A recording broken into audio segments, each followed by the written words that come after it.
They thought I would cry. They thought I would beg. 37 years of being the invisible daughter overlooked at every dinner, erased from every achievement, treated like a guest in my own family. And they expected me to crumble when my father stood up at Christmas dinner and handed my CEO position to my younger sister. The whole room erupted in applause. My mother wiped away her fake tears. My sister Megan performed her rehearsed look of shocked gratitude. Relatives who had ignored me for decades clapped like they were watching a coronation. And I just sat there, in my corner seat, smiling. Not a broken smile, not a defeated smile, the kind of smile that makes people stop clapping. My father noticed first. His champagne glass froze halfway to his lips. "Lindsay, don't you have anything to say?" I looked at him, the man who had treated me like a stranger my entire life, and I said 5 words that would destroy everything he had built. "Dad, don't you know?" The room went silent. Megan's face turned white. She didn't know why she was afraid, but something in my voice told her she should be. "No. What?" she screamed. What she didn't know, what none of them knew, was that I had spent 15 years preparing for this exact moment. The company they thought they controlled, I owned it. The secrets they thought were buried, I had found them all. The family that had erased me from their history, I was about to erase them from mine. This is the story of how I smiled through my own betrayal, because I knew exactly how it would end. My name is Lindsay Walsh. I'm 37 years old, and for the past 15 years, I've worked at my family's company, Walsh Industries, in every role no one else wanted. I've saved failing projects, rescued impossible deals, and built strategies that kept the company alive through 2 recessions. But if you asked anyone in my family what I do, they would probably say, "Lindsay. Oh, she works somewhere in the building." This is the story of how I stopped being invisible. The Walsh family Christmas dinner was always held in the main dining room of my parents' mansion, a space designed to impress rather than comfort. Crystal chandeliers hung from ceilings that seemed impossibly high. The table could seat 24, and every year it was filled with relatives who arrived in expensive cars and left with expensive opinions about everyone else's lives. The decorations were tasteful, the catering was flawless, and the warmth was entirely artificial. I arrived at exactly 7 o'clock, as I had every Christmas for as long as I could remember. No one greeted me at the door. No one took my coat.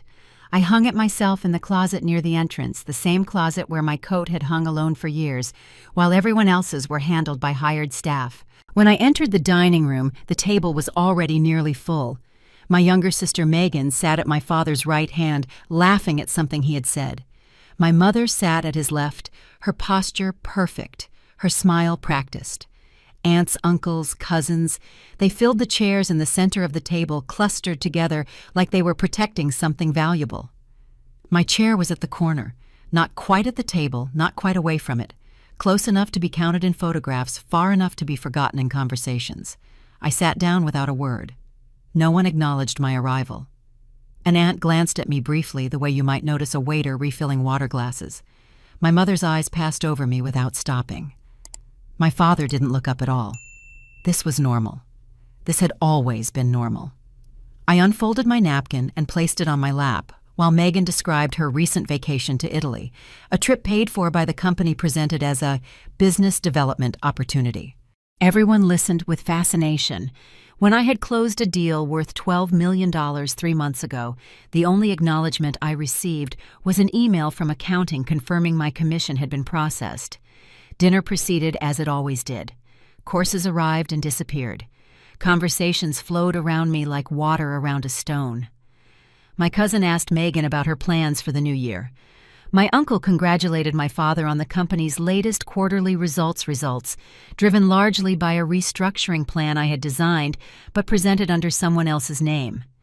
My mother complimented Megan's dress, her hair, her choice of lipstick. No one asked me a single question. I ate slowly, watching everything, saying nothing. I had learned long ago that silence was safer than speech in this family.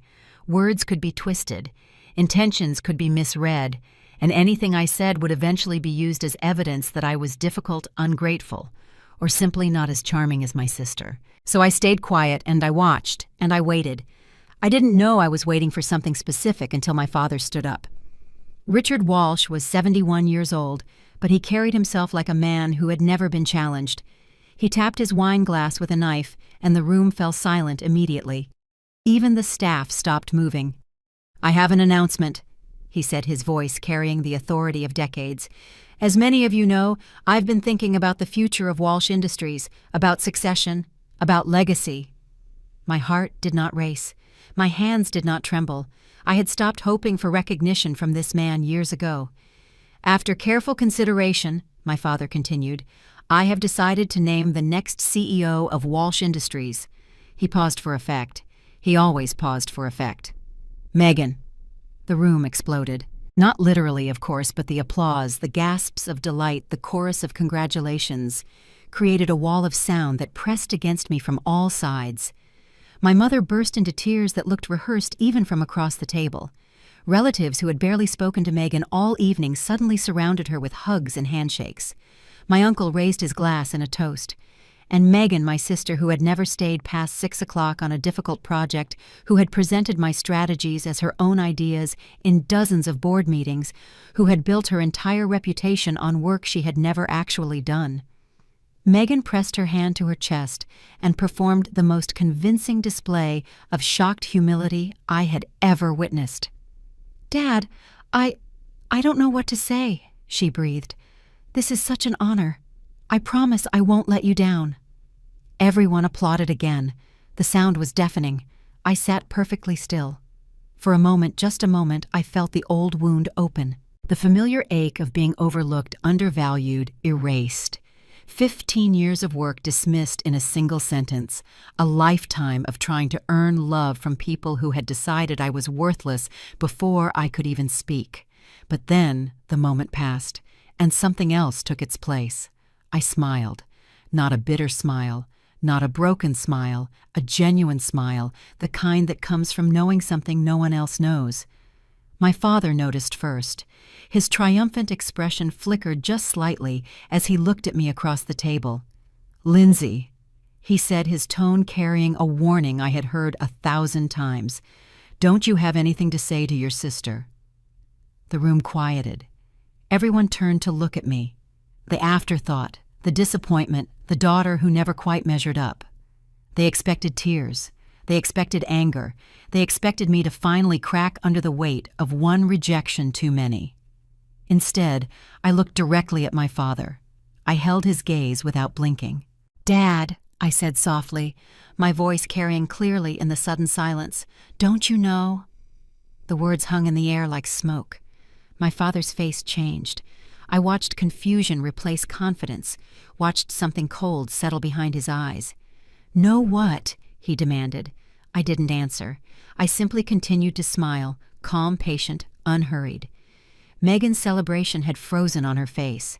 She stared at me with an expression I had never seen before, fear. She didn't know why she was afraid. She didn't know what I meant. But something in my voice, something in my stillness told her that the crown she had just received was not what she thought it was. "No, what?"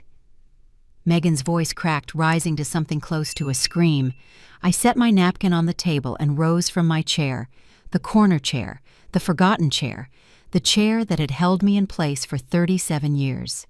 "You'll find out soon enough," I said, and I walked out of that dining room without looking back. Behind me, I heard chaos beginning, voices demanding explanations, Megan crying, my father shouting orders that no one knew how to follow. But I just kept walking, because in that moment, Megan finally understood something she should have realized years ago. The crown she had just received might already be burning, and the sister she had dismissed her entire life was the one holding the match. I drove home that night in complete silence. No radio, no phone calls, no distractions, just the sound of my own breathing and the memories I had spent years trying to bury. People always ask me when I first realized my family saw me differently. The truth is, I cannot remember a time when I did not know. The knowledge was always there, woven into the fabric of my childhood, like a thread so dark it was invisible unless you knew exactly where to look. My earliest clear memory of being excluded was my 7th birthday. I remember it precisely because it was the first time I understood that the difference between Megan and me was not accidental.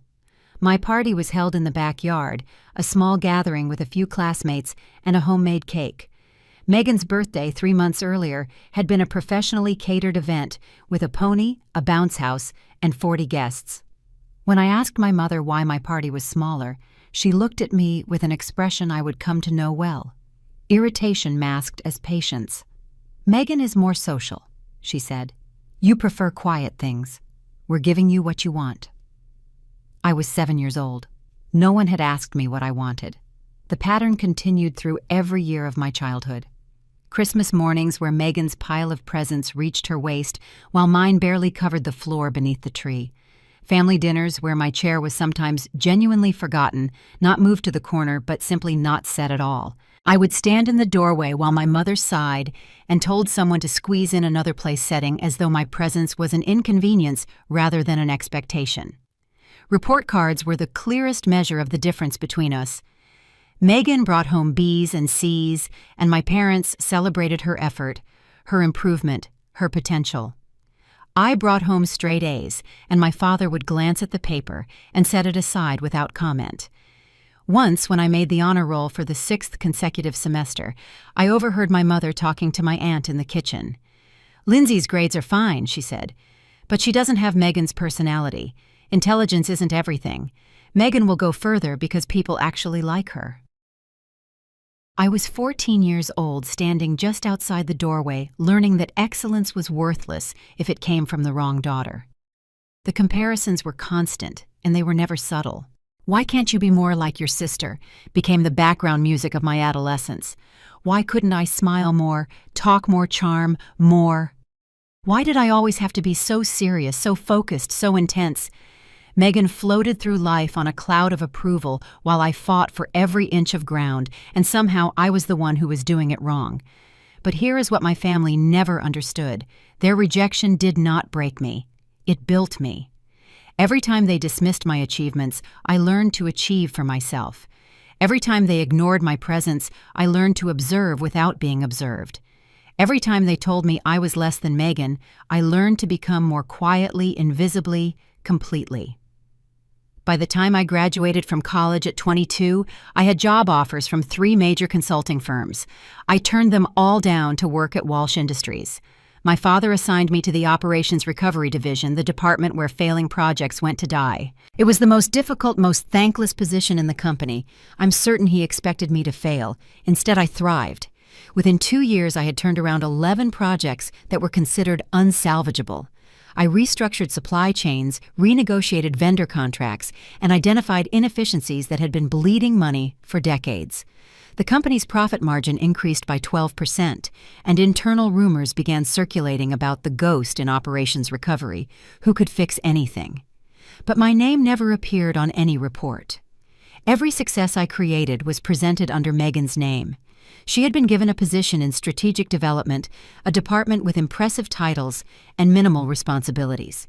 When I saved a manufacturing partnership worth $8 million, Megan presented the results to the board. When I designed a cost reduction strategy that eliminated waste across 6 departments, Megan took credit in the quarterly shareholder letter. When I spent 3 months salvaging a disastrous acquisition that should have bankrupted us, Megan received a bonus for exceptional leadership. I watched my strategies explained in board meetings by people who did not understand them. I watched my solutions praised when they came from mouths that were not mine. I watched my sister build a reputation on a foundation made entirely of my invisible labor, and I documented everything. Every email I sent, every report I wrote, every meeting I attended, I kept copies. Digital backups, physical files, timestamps, and signatures. I did not know exactly why I was doing it. Some instinct perhaps that told me the truth would matter someday. The moment I stopped hoping for recognition came 3 years ago at the annual shareholder meeting. I had spent 18 months leading a project to expand our international distribution network, the largest initiative in the company's history. I had personally negotiated with partners in 6 countries, resolved regulatory obstacles that our legal team had declared impossible, and delivered results that exceeded projections by 40%. When the presentation began, I was seated in the back row, not on stage, not at the executive table, not even in the reserved section for senior management. I sat with the junior analysts watching as Megan walked to the podium and described my work as though she had done it herself. The shareholders gave her a standing ovation. I sat completely still, my hands folded in my lap, my face revealing nothing. But inside, something fundamental shifted. I understood with perfect clarity that I was not simply being overlooked. I was being erased. My family was not just stealing my future, they were rewriting my past, creating a version of history where I had never contributed anything of value. That was the day I stopped hoping. That was the day I started planning. They thought they had deleted me from the story. They had no idea I had been writing my own version all along. The planning began slowly, carefully, the way you build a house that needs to survive a hurricane. I knew I could not simply confront my family with evidence of their betrayal. Confrontation would give them the opportunity to defend themselves, to twist the narrative, to paint me as the bitter daughter who could not accept her sister's success. I needed something more permanent than accusations. I needed control. 5 years ago, Walsh Industries was drowning. A series of bad investments combined with an economic downturn that hit our sector particularly hard had pushed the company to the edge of bankruptcy. My father refused to acknowledge the severity of the situation publicly, but internally, panic was spreading through every department. Executives were updating their resumes. Vendors were demanding payment in advance. The board was meeting weekly instead of quarterly. I saw opportunity where others saw disaster. My plan was complex but legally sound. I would purchase shares through an intermediary holding company, acquiring enough ownership to eventually take control without anyone knowing I was behind it. To execute this strategy, I needed access to documents that were not available through normal channels: shareholder agreements, transfer provisions, historical ownership records. The family lawyer, a man named Edward Chen, who had served my father for 30 years, was the only person who could help me access these files. What most people did not know about Edward was that he had watched my career with quiet attention. He had seen my work attributed to others. He had witnessed the systematic erasure of my contributions. When I approached him with my proposal, he did not ask many questions. He simply looked at me for a long moment and said, "I've been wondering when you would finally do something about this." Edward gave me access to my father's private office, safe under the pretense of retrieving documents for a routine legal review. I went at midnight, when the building was empty, when there was no risk of being discovered. The safe was hidden behind a portrait of my grandfather, the founder of Walsh Industries, a man who had died before I was born, but whose legacy my father invoked constantly. I found the shareholder documents I needed within minutes, but as I was photographing them, my flashlight caught the edge of something else. A manila envelope yellowed with age, tucked behind a stack of old contracts. The envelope was sealed with tape that had dried and cracked over the decades. Written on the front in my father's handwriting was a date 30 years ago, the year I turned 7. I should have ignored it. I should have taken what I came for and left. But something about that envelope pulled at me, the same instinct that had told me to document everything, to trust nothing, to always look for the truth beneath the surface. I opened it carefully, preserving the seal as much as possible so I could reseal it later. Inside was a single sheet of paper from a medical laboratory, a DNA paternity test. 2 names were listed, Richard Walsh and Lindsay Walsh. The results were printed in clinical, emotionless language, but their meaning was unmistakable. Richard Walsh was not my biological father. The probability of paternity was listed as 0%. There was no ambiguity, no margin of error, no room for interpretation.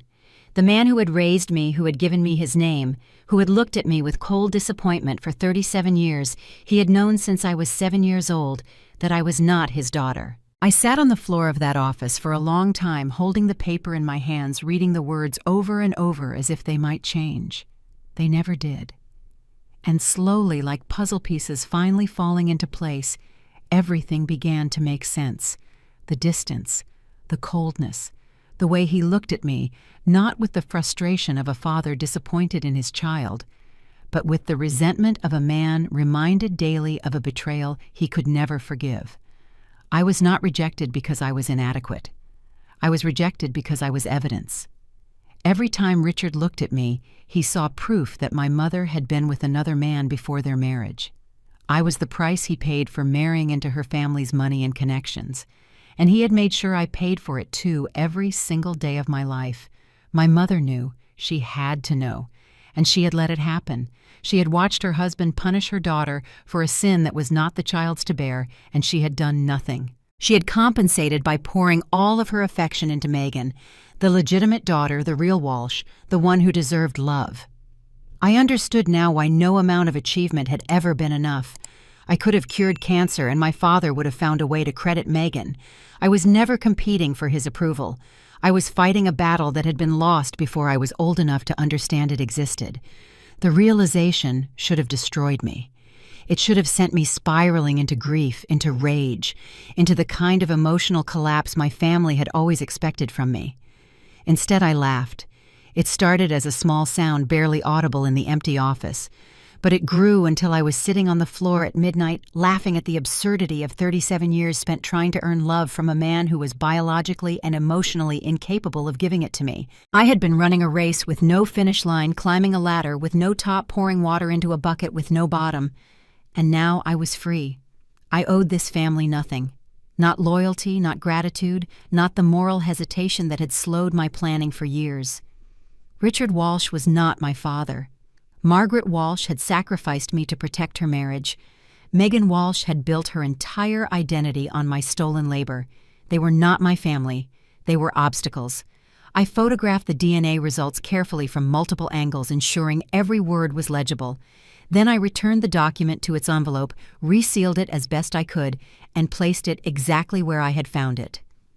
I took the shareholder documents I had originally come for, locked the safe, and walked out of that office into the cold night air. For the first time in my life, my mind was completely clear. They had treated me like an outsider because I was one, and now I would make them pay like one. The discovery of that DNA test changed everything about how I saw my past. But what happened next would change everything about my future. Because the truth is, my plan did not begin 5 years ago in that office at midnight. It began 10 years earlier with a phone call I never expected to receive. I was 22 years old, fresh out of college, 1 week into my new position at Walsh Industries. I had already been assigned to Operations Recovery, the department graveyard, and I was beginning to understand that my father intended for me to fail quietly and disappear. That was when my mother called me on a phone number I did not recognize. "Meet me tomorrow," she said. "Alone. Tell no one." She gave me an address for a small cafe in a town 40 minutes outside the city, far from anywhere our family was known. I spent the entire night wondering if this was some kind of test, some new form of manipulation I had not yet learned to recognize. But curiosity won. I drove to that cafe the next morning and found my mother sitting in a corner booth, wearing sunglasses and a scarf like a woman who did not want to be seen. What she told me that day rearranged everything I thought I understood about my family.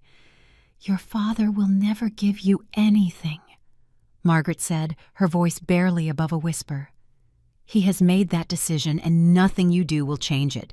But I can give you something he cannot take away." She explained that when she married Richard Walsh, her family had contributed significantly to the company's early growth. As part of the marriage arrangement, she had received 25% of Walsh Industries shares, her dowry held in her name alone, completely separate from any marital assets. Richard had always resented this arrangement, but he had needed her family's money too badly to refuse it. "I am going to transfer 20% of my shares to you," my mother said, "through a holding company that cannot be traced back to either of us. I will keep 5% to avoid suspicion. Your father monitors the shareholder registry, but he has never paid attention to the smaller institutional holders. You will be invisible." I stared at her, unable to speak. This was the same woman who had watched me be overlooked for 2 decades, who had poured her affection into Megan while treating me like an afterthought. I did not understand why she was doing this. "Why now?" I finally asked. "Why help me after all these years?" My mother removed her sunglasses, and for the first time I saw something in her eyes that looked like grief. "Because I know what he is," she said quietly. and I know what he has done to you. I cannot undo the past Lindsay, but I can give you a future he cannot control." She did not explain further, and I did not push. Years later, I would understand the full truth of what she meant. But that day, I simply accepted what she offered. The transfer was completed within a month through lawyers my mother had retained independently, professionals who had no connection to Richard or his network. By the time I turned 23, I owned 20% of Walsh Industries without a single person in my family knowing. And then I began to build. For the next decade, I lived two lives. In one life, I was the overlooked daughter working impossible hours in the least glamorous department, watching my achievements credited to others, accepting my role as the invisible engine that kept the company running. In the other life, I was an investor, a strategist, a patient predator waiting for the right moment to strike. I saved aggressively, living far below my means while my salary grew. I invested carefully, building a portfolio that generated returns I could funnel back into my primary objective. And I began approaching minor shareholders, retired executives, distant relatives of early investors, small institutional holders who had inherited shares they did not particularly want. I offered fair prices, always slightly above market value, and I asked only for discretion. Most were happy to sell. None of them knew who was really buying. By the time the company crisis hit 5 years ago, I had accumulated 35% ownership. I was close to a controlling stake, but not quite there. I needed one more push. The crisis provided exactly what I needed. Share prices collapsed by 60% as news of the company's financial troubles became public. Investors panicked. The board panicked. My father scrambled to secure emergency loans and reassure stakeholders that everything was under control. I moved quickly and quietly. Through my intermediary holding company, I purchased an additional 25% of shares at prices that would have been unthinkable just months earlier. Sellers were desperate, and I was the only buyer willing to take the risk. By the time the dust settled, I owned 60% of Walsh Industries. Controlling majority. Complete authority over every major decision, every executive appointment, every strategic direction. All done legally. All done silently. All done while my father continued to treat me like a disappointment barely worth acknowledging. The family lawyer, Edward Chen, had been essential to making this work. I had approached him 8 years into my accumulation, when I owned 30%, and could see the path to majority control clearly. I did not try to bribe him or threaten him. I simply showed him the evidence. Years of documented contributions credited to others, strategies I had designed, presented under Megan's name, a pattern of systematic erasure that anyone with eyes could see. "I am going to own this company," I told him. "The only question is whether you want to be on the right side when it happens." Edward was a practical man. He had watched Richard Walsh operate for 30 years, had seen the casual cruelty, the petty vindictiveness, the way he treated anyone he considered beneath him. He looked at my documentation, reviewed my ownership trajectory, and made his choice. "I serve the company," he said, "and soon you will be the company." He helped me structure every subsequent acquisition to be legally unassailable. He ensured that my holding company was properly registered, that all transfers were documented, that there was no angle from which my ownership could be challenged. When I finally revealed myself, there would be nothing Richard could do. By the time my father stood up at that Christmas dinner and announced Megan as CEO, his company had already belonged to me for 3 years. He just did not know it yet. I watched Megan's first week as CEO from a quiet office across town. I had rented the space 6 months earlier under the name of my holding company, a modest suite with good internet and a view of nothing in particular. It was the kind of place no one would think to look for Lindsay Walsh, which was exactly the point. From there, I monitored everything: email reports from contacts inside the company, financial dashboards I had access to, as majority shareholder news alerts set to capture any mention of Walsh Industries. I did not need to be in the building to control what happened inside it. Megan's coronation had been triumphant. The press release announcing her appointment used words like visionary leadership and new era of growth. Her photograph appeared in 3 business publications, always with the same practiced smile, the same carefully worded quotes about honoring her father's legacy, while bringing fresh perspectives to the company. She gave an interview where she described her management philosophy as collaborative innovation. I recognized the phrase. I had written it in a strategy memo 4 years earlier. Her first day in the CEO office, Megan redecorated. New furniture, new artwork, a complete redesign that cost the company $40,000. She hosted a champagne reception for senior executives and spoke about her excitement for the future. Everyone applauded. Everyone congratulated her. No one mentioned that the quarterly revenue projections I had prepared showed a 12% shortfall that needed immediate attention. By her third day, things began to change. It started with the contracts. 3 of our largest partners companies that had worked with Walsh Industries for over 20 years suddenly requested reviews of their existing agreements. Routine renewals that should have been signed within days were delayed indefinitely. Megan's calls to the partner executives went unreturned, or when they were returned, the conversations were vague and non-committal. She did not understand why relationships that had seemed solid for decades were suddenly uncertain. I understood. I had reached out to those partners months earlier through intermediaries suggesting that major changes at Walsh Industries might be coming and that it would be wise to wait before making long-term commitments. I never threatened, never demanded anything. I simply planted seeds of doubt and let them grow. By the end of the first week, cash flow had slowed to a fraction of its normal rate. Payments that should have arrived were delayed. Invoices that should have been processed sat in queues that seemed to grow longer every day. The finance department blamed processing delays. The operations team blamed system migrations. Everyone blamed someone else, and no one could identify the actual source of the problem. The source, of course, was me. As majority shareholder, I had the authority to instruct the restructuring of operational accounts. I had done so quietly through Edward Chen, moving funds into holding patterns that were technically legal but practically paralyzing. The company had money, it simply could not access that money quickly enough to maintain normal operations. It was like watching someone try to breathe through a straw. They could survive, but just barely, and not for long. Megan called Richard in panic on day 8. I know this because Edward told me maintaining his role as the family's trusted lawyer while reporting everything of importance to me. Richard stormed into the office demanding explanations, but the department heads he had controlled for decades suddenly had no answers. It showed him migration timelines that explained nothing. Finance showed him processing reports that meant nothing. The systems were working exactly as designed. They were simply designed to work against him now. Richard tried to call Edward, but Edward was unavailable. In meetings, out of the office, traveling for a family emergency. The excuses varied, but the result was the same. The man Richard had relied on for 30 years was nowhere to be found when he needed him most. Old partners who had always taken Richard's calls immediately now responded hours later with careful, measured words that committed to nothing. For the first time in his life, Richard Walsh was experiencing what it felt like to be kept in the dark.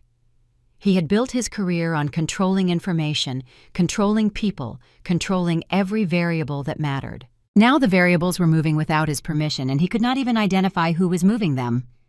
I continued my normal routine. I went to my quiet office every morning. I reviewed reports. I made phone calls. I moved chess pieces that no one could see with patience and precision, never rushing, never overreaching. I had waited 15 years for this moment. I could wait a few more weeks to watch it unfold completely. The first public blow came at the end of Megan's second-week payroll failed. The company's operating account did not have sufficient liquid funds to process salary payments for 3,000 employees. The direct deposits that should have appeared on Friday morning simply did not appear. By Friday afternoon, the phones in human resources were ringing constantly. By Friday evening, employees were posting on social media asking if anyone else had experienced the same problem. By Saturday morning, the press was asking questions. Megan held an emergency all-hands meeting on Saturday afternoon. I was not there, but I received a detailed account from 3 different sources. She stood in front of the assembled employees, confused, frightened, angry employees who had not been paid, and promised that everything would be resolved within 48 hours. She spoke with confidence she did not feel, using words she did not fully understand, making commitments she had no idea how to keep. Richard made the decision that would ultimately destroy him that same weekend. To secure an emergency loan from the bank, he mortgaged the family mansion, the same mansion where he had announced Megan's CEO appointment just 2 weeks earlier. The bank approved the loan on Monday morning. Payroll was processed by Monday afternoon. The immediate crisis was resolved. But Richard had just put his most valuable personal asset on the line to save a company he no longer controlled. He did not know this yet. He would learn soon enough. The message was clear to anyone who understood how power actually worked. Titles mean nothing. Authority means nothing. The only thing that matters is money, and the only person who controlled the money was me. 3 days after the payroll crisis was resolved, a team of auditors arrived at Walsh Industries headquarters. They presented credentials from a respected independent firm along with documentation authorizing a comprehensive review of the company's financial records for the past 10 years. They were not there by accident. The auditors arrived on a Tuesday morning, unannounced and unsmiling. There were 7 of them carrying briefcases and laptops presenting credentials from one of the most respected independent accounting firms in the country. They requested access to all financial records from the past 10 years. They requested dedicated office space. They requested cooperation from every department head. They made it clear in polite but unmistakable terms that this was not optional. Megan called me that afternoon. It was the first time she had spoken to me since Christmas, and her voice carried the particular strain of someone who has just realized they are in far more trouble than they understood. "Did you know about this?" she demanded. "Did you know auditors were coming?" I told her I had no idea. It was technically true. I had not known the exact date they would arrive. I had only arranged for them to come. As majority shareholder, I had the legal right to request an independent audit at any time. Corporate governance provisions standard in most shareholder agreements allowed any holder of more than 50% ownership to demand a comprehensive review if they had reasonable concerns about financial management or regulatory compliance. I had those concerns. I had documented those concerns, and I had submitted my request through Edward Chen 6 weeks earlier, timed to arrive shortly after Megan's appointment would maximize chaos and minimize her ability to prepare. The auditors worked methodically, requesting documents in sequences that suggested they knew exactly what they were looking for. They started with executive expense reports, moved to vendor payment records, then requested access to accounts that most employees did not even know existed. Within 2 weeks, they had uncovered what I had always suspected but never been able to prove directly: hidden accounts in subsidiary companies that existed only on paper, unauthorized fund transfers moving money between entities with no clear business purpose, tax filings that bore little resemblance to actual financial activity, personal expenses, vacations, vehicles, home renovations, jewelry charged to the company over more than a decade. The amounts were staggering. The patterns were unmistakable. And Megan's signature appeared on dozens of documents authorizing transactions she clearly had never understood. She had signed whatever Richard put in front of her. She had trusted that her father would never put her in legal jeopardy. She had been wrong. The Walsh family had always presented itself as a united front, a dynasty built on shared values and mutual loyalty. That facade crumbled within days of the audit's preliminary findings. I heard about the first major confrontation from Edward, who had been summoned to the family mansion to discuss legal options. Richard and Megan were screaming at each other in the living room when he arrived. Richard blamed Megan for being careless, for signing documents without reading them, for exposing the family to liability through her negligence. Megan blamed the finance department, the accountants, anyone except herself or her father. She accused Richard of setting her up, of using her as a shield for his own activities. Margaret sat in a corner of the room, silent, watching her husband and daughter tear each other apart. She did not intervene. She did not take sides. She simply observed her face, revealing nothing of what she was thinking. The board members who had applauded Megan's appointment just weeks earlier now refused Richard's calls. Old friends who had attended dinner parties at the mansion suddenly had scheduling conflicts that prevented any meetings. The social network that had sustained the Walsh family for decades evaporated almost overnight, as people who had benefited from Richard's connections calculated whether continued association was worth the risk. The press accelerated the collapse. Someone I never learned who leaked information about the audit to a business journalist. The first article was cautious, mentioning only that Walsh Industries was undergoing a comprehensive financial review. The second article, published 3 days later, used phrases like potential irregularities and ongoing investigation. By the end of the month, the headlines included words like fraud and criminal exposure. The share price for the small percentage of Walsh Industries stock that was publicly traded collapsed by 40%. Investors who had held shares for decades sold everything, unwilling to be associated with a company facing this level of scrutiny. The value of Richard's remaining holdings evaporated. The emergency loan he had secured by mortgaging the mansion now represented a debt he had no clear way to repay. It was during this chaos that I sent the letter. I typed it myself on plain paper using a public printer at a copy shop 20 miles from my apartment. 6 words: this isn't revenge, this is restoration. No signature, no return address. I hired a courier service to deliver it directly to Richard at his office with instructions to place it in his hands and no one else's. Edward told me later that Richard sat at his desk for nearly an hour after reading that letter, staring at the paper, not speaking to anyone who entered his office. He understood finally that none of this was coincidence. The payroll crisis, the partner hesitations, the audit, the press leaks, they were not random misfortunes or market conditions or regulatory accidents. They were coordinated. They were deliberate. They were the work of someone who had been planning for years, someone who knew the company's vulnerabilities intimately, someone who had access to information that should have been impossible to obtain. For the first time in his life, Richard Walsh was afraid. Not of the auditors, not of the press, not even of potential criminal charges. He was afraid because he did not know who his enemy was. He had spent his entire career identifying threats and neutralizing them before they could cause damage. Now he was under attack from someone he could not see, could not find, could not fight.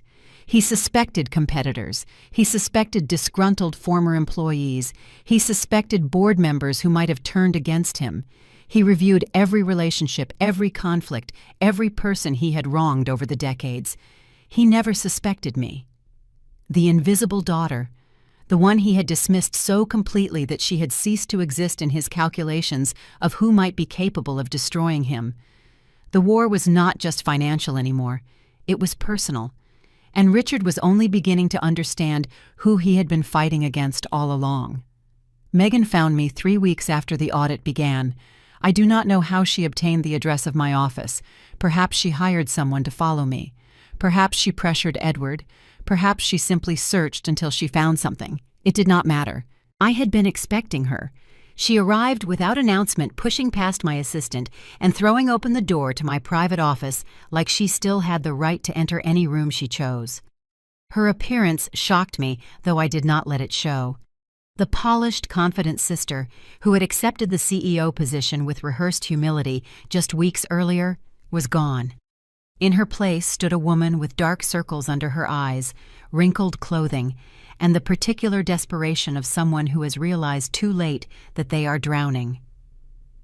"We need to talk," Megan said, her voice hoarse. I gestured to the chair across from my desk. "Sit down." She sat. For a long moment, neither of us spoke. Megan looked around my office, the modest furniture, the financial reports stacked neatly on my desk, the view of an unremarkable street below, and I could see her trying to reconcile this space with everything she thought she knew about me. This was not the office of the invisible sister, the overlooked daughter, the family disappointment. This was the office of someone who had been planning something significant for a very long time. "I came to make a deal," Megan finally said. "Whatever you want. Money shares a position at the company. We can work something out. We're still sisters." I let her words hang in the air for a moment before responding. "We were never sisters, Megan. We were two people who happened to share a mother. You made that clear every day of our lives." Her face twisted somewhere between anger and despair. "Fine, you hate me, I understand. But this doesn't have to destroy both of us. Whatever you're doing, we can find a way to—" "Before we discuss anything," I interrupted calmly, "there's something I want to know. How long have you known?" Megan froze. Her eyes widened slightly, and I saw the calculation happening behind them, the rapid assessment of how much to admit, how much to deny, how to position herself for the best possible outcome. It was the same calculation she had made her entire life, the same self-serving arithmetic that had guided every decision she had ever made. 3 years, she finally said, her voice barely above a whisper. "I've known for 3 years." She told me everything. 3 years ago, she had been leaving a cafe near the financial district when she spotted me through the window, sitting at a corner table, speaking intensely into my phone. Curious Megan was always curious about what I was doing, always looking for information she could use. She had positioned herself close enough to overhear fragments of my conversation. She heard me discussing share acquisitions with someone she assumed was a lawyer. She heard me mention holding companies' ownership percentages, long-term strategies. "I knew you were planning something," Megan said. "I knew you were buying shares, building towards something. I just didn't know how far along you were." "And you didn't tell Father," I said. It was not a question. "No." She looked down at her hands. "I thought about it, but then I realized if you failed, I would still be the only heir. Father would never give you anything anyway, and if you succeeded—" She paused, swallowing hard. "If you succeeded, we're still family. I figured you would need allies. I figured I could position myself to benefit either way." There it was, the pure distilled essence of who my sister had always been. She had known about my plan for 3 years and said nothing, not out of loyalty, not out of sisterly solidarity, but out of calculated self-interest. She had bet on both horses, confident that no matter which one won, she would find a way to claim the prize. "I see," I said. "So you decided to play both sides." "I was protecting myself," Megan insisted. "You would have done the same thing." "No," I replied. "I wouldn't have, but that's not the point." I leaned forward slightly, holding her gaze. "The point is that you heard exactly what I wanted you to hear. I arranged that phone call, Megan. I knew you would be at that cafe. I knew you would spy on me. I made sure you overheard just enough to think you understood my plan, and just enough to make you believe that staying silent was your best option." The color drained from her face. "What? 3 years ago, I needed you to do nothing. I needed you to feel confident that you had leverage, that you knew my secrets, that you could use that information whenever it became necessary. Your silence gave me the time I needed to complete my acquisitions without interference. Your arrogance made you predictable." Megan stared at me as if seeing me for the first time. "You manipulated me." "I gave you an opportunity to do the right thing," I corrected. "You chose to do what you always do, whatever you thought would benefit you most. The manipulation was your own." I explained what would happen next. Her appointment as CEO had never been legally valid because she was never approved by the controlling shareholder, me. The contracts she had signed during her brief tenure were under review, and many would likely be voided. The documents she had endorsed without reading during the years before her appointment connected her directly to financial irregularities that were now the subject of a formal investigation. Even if she had signed them unknowingly, her signature made her liable. "I'm not offering you a deal," I said. "I'm not offering you a partnership or a position or protection. I'm telling you facts so that you can make informed decisions about your own future." Megan stood abruptly, knocking her chair backward. "You can't do this. Father will do nothing," I interrupted. "Father does not control this company anymore. I do." She left my office without another word, slamming the door behind her. I sat quietly for a long time after she was gone, feeling neither triumph nor satisfaction, only the cold clarity of a plan proceeding exactly as designed. Megan had spent her entire life underestimating me. She had dismissed me as irrelevant, as harmless as someone not worth worrying about. That dismissal had made her blind to what I was building, deaf to the warnings she should have heeded, and ultimately complicit in her own destruction. She was not promoted to CEO because she deserved it. She was positioned as a scapegoat for crimes she did not fully understand. And she had walked into that role willingly, eagerly, without ever questioning why the crown was being handed to her so easily. I chose a Monday morning. There was no particular strategic reason for this. The legal work was complete. The board had been notified, the documents were ready. But something about starting a new chapter at the beginning of a week felt appropriate. 15 years of planning deserved a clean beginning. I dressed carefully that morning, selecting clothes that conveyed authority without ostentation. A dark suit, well-tailored but not flashy, simple jewelry, minimal makeup.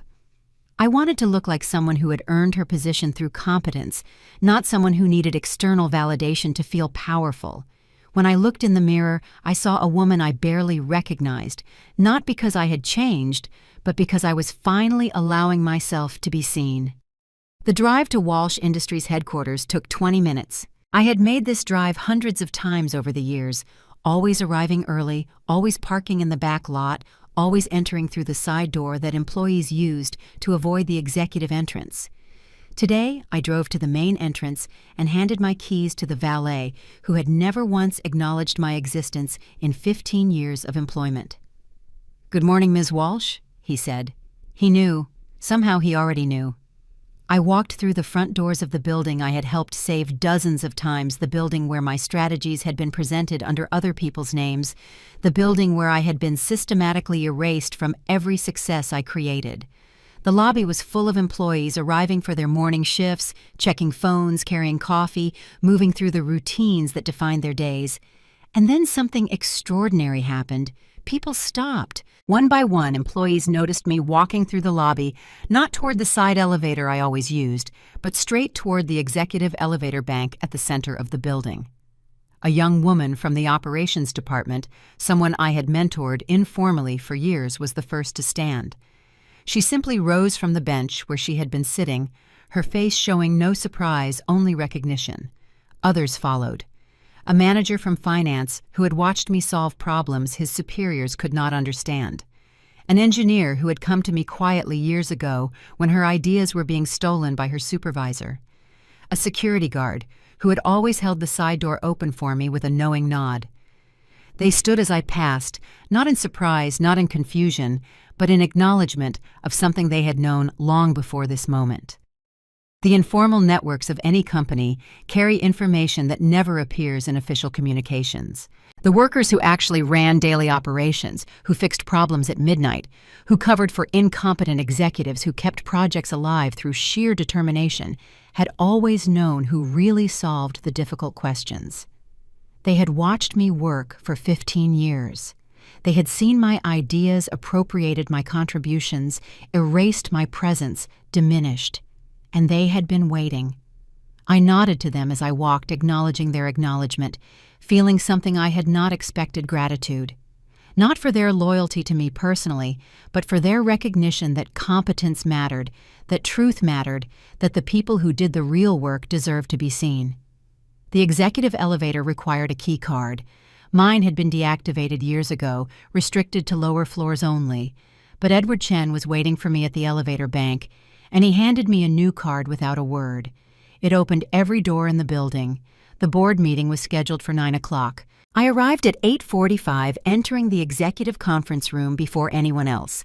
I chose a seat at the head of the table, the seat where Richard Walsh had presided over this company for 3 decades. I set my documents in front of me and waited. Board members arrived in small groups, their faces carrying varying degrees of anxiety, resignation, and careful neutrality. Several had been contacted by Edward in previous weeks, informed quietly of the ownership situation, given time to adjust their expectations. They knew what was coming. They had made their calculations. Richard arrived last, accompanied by Megan. They entered the conference room together, and for a moment both of them froze when they saw me sitting in the chairman's seat. Megan's face went pale. Richard's expression shifted through several emotions I could not quite identify before settling into something like stone. "Please sit down," I said. My voice was calm, professional, carrying no trace of triumph or vindictiveness. We have business to conduct." The proceedings took less than 20 minutes. I presented documentation of my ownership, 60% of Walsh Industries shares, held through my intermediary company, acquired legally over 15 years, fully verified by independent counsel. Edward confirmed the authenticity of every document. The board members reviewed the paperwork, asked a few procedural questions, and then voted. Unanimous recognition of my position as controlling shareholder. Unanimous appointment as interim CEO. Unanimous rescission of Megan Walsh's prior appointment, which had never been valid without majority shareholder approval. 15 years of planning executed in a single morning. Throughout the entire meeting, Richard did not speak. He sat in a chair along the side of the table, not at the head, not in a position of authority, just another attendee in a meeting he no longer controlled. The man who had commanded this company for 30 years, who had made decisions that affected thousands of lives, who had looked at me with cold dismissal for my entire existence, now had no vote, no voice, no power. When I formally took my seat as CEO, I looked at him directly. He could not meet my eyes. Not from shame. Richard Walsh had never experienced shame in his life. From something worse, the absolute inability to accept that the daughter he had dismissed, diminished, and erased was now his superior in every way that mattered. His mind simply could not process the reality in front of him. The meeting concluded. Board members filed out quietly, some nodding to me, others avoiding eye contact, all of them recalculating their positions in the new order. Megan left quickly, nearly running from the room, unwilling to witness another moment of her family's collapse. Richard was the last to leave. He rose slowly from his chair, his movements carrying the weight of a man who had aged decades in a single hour. He walked toward the door without looking at me, without speaking, without acknowledging that anything significant had occurred. No one moved to help him. No one acknowledged his departure. The man who had demanded deference for 30 years walked out of that boardroom alone, diminished, invisible. I sat in silence after everyone had gone, looking around the room, where so many decisions had been made without me, where so many of my contributions had been credited to others, where my existence had been treated as an inconvenience rather than an asset. I did not feel joy. I did not feel triumph. I felt only the quiet satisfaction of a long project finally completed. I had not taken the chair back. I had replaced it entirely, and everyone who had ever sat in it. The final meeting happened 2 weeks after the board confirmed my position. Richard had requested it through Edward, using language that suggested he wanted to negotiate some kind of settlement. I knew there was nothing left to negotiate, but I agreed anyway. Some endings need to happen face to face. The Walsh mansion looked different with the for sale sign planted in the front lawn. The bank had moved quickly, once it became clear that Richard could not repay the emergency loan he had secured by mortgaging the property. The house where I had spent so many holidays sitting in corner chairs being overlooked and dismissed would soon belong to strangers. I felt nothing about this. It had never been my home. Richard, Margaret, and Megan were waiting in the living room when I arrived. The space that had once hosted elaborate parties and carefully staged family photographs now felt hollow, emptied of the illusions that had sustained it for decades. Megan sat on the couch, her eyes red from crying. Richard stood by the fireplace, his posture rigid with fury.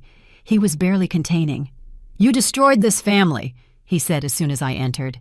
His voice was bitter, cracking with an anger that had nowhere productive to go. "Everything I built, everything I worked for, you tore it apart out of spite." I did not respond. There was nothing I could say that would change his understanding of what had happened, and I had no interest in defending myself to a man whose opinion had ceased to matter to me years ago. "Are you satisfied?" Richard continued. "Is this what you wanted, to see us ruined?" Before I could answer, Margaret stood up from her chair. She had been silent since I arrived, watching the confrontation with an expression I could not read. Now she stepped forward, positioning herself between Richard and me, and when she spoke, her voice carried a clarity I had never heard from her before. "I didn't betray this family," Margaret said, looking directly at her husband. "I saved the only child who deserved saving." The room went absolutely still. Richard's face drained of color.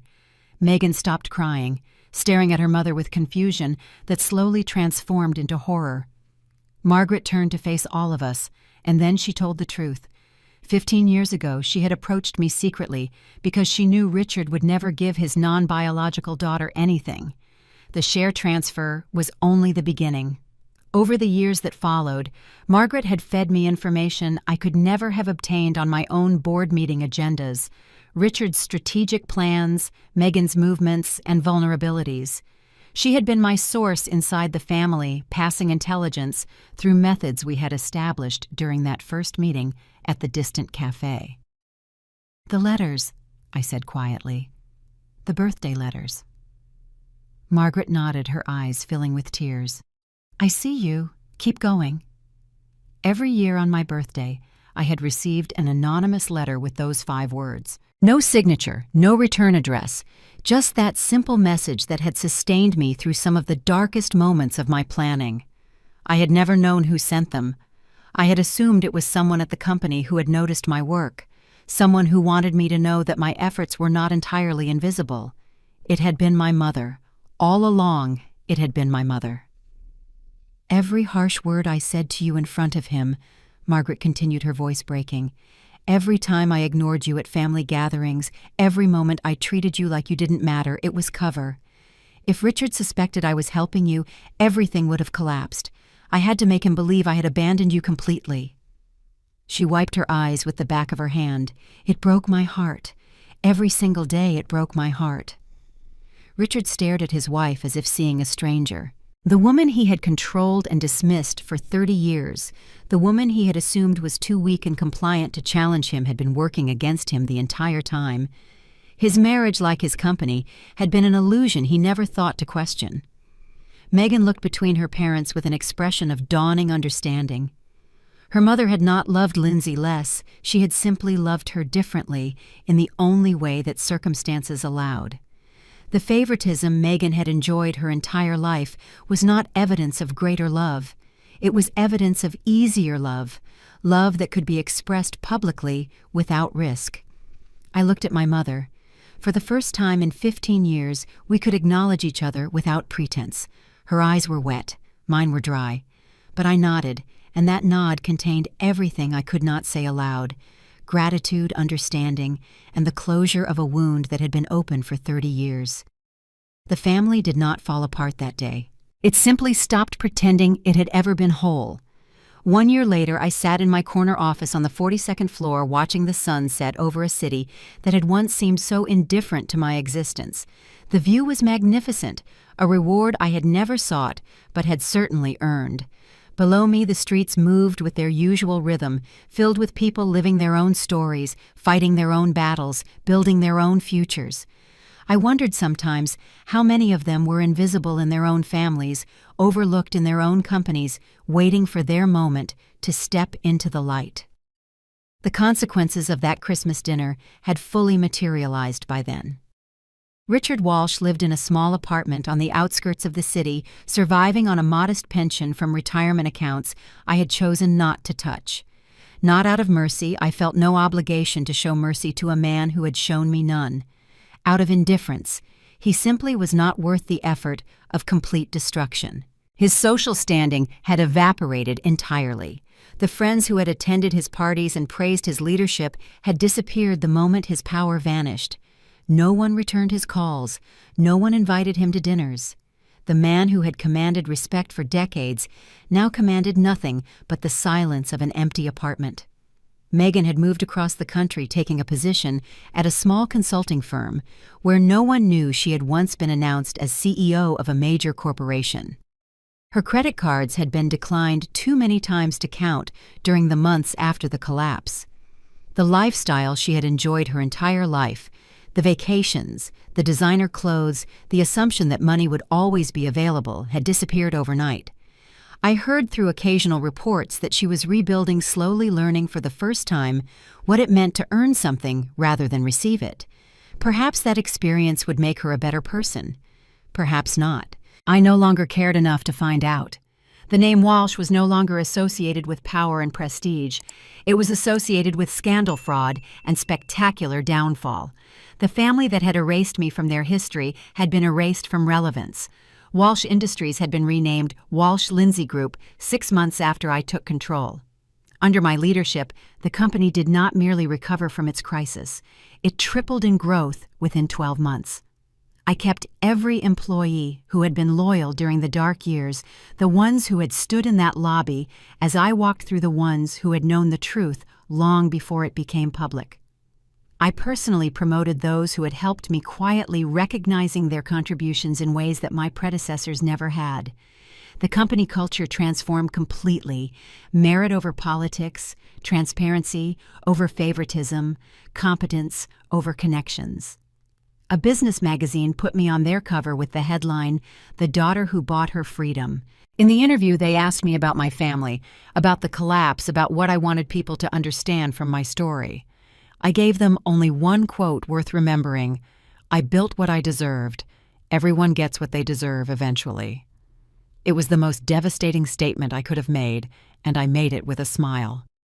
Margaret divorced Richard quietly, without drama or prolonged legal battles. She moved into a modest house not far from my apartment, a space she decorated herself for the first time in her life. We had coffee together every Sunday morning, a ritual that would have been impossible during the years of secrecy, and one that we both treasured now. Our relationship was not immediately warm.